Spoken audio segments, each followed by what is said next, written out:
Hello and welcome to our new video. This is a sixth turning of the compost pile after approximately 4 days of heavy torrential rainfall, so the ground is rather soaked. On the outer sides of our compost pile, earthworms started to nest a bit, so that's a good sign. That means the compost pile is cooling down and it's nearing its end. The core is still warm, but it's not gonna last much longer. Basically, earthworms are gonna inhabit almost the whole pile soon, and we will be able to sift through the compost in a while.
Hello everyone, this was our 7th compost pile turning session, and as you can see, the compost is basically done. The cooking has stopped, so we're just gonna leave it for a week maybe, and then turn it again to maybe get some air in and dry it out, because there's a lot of water inside still trapped.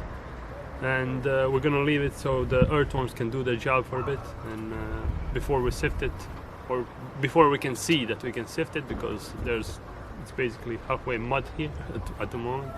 So yeah, that's about it.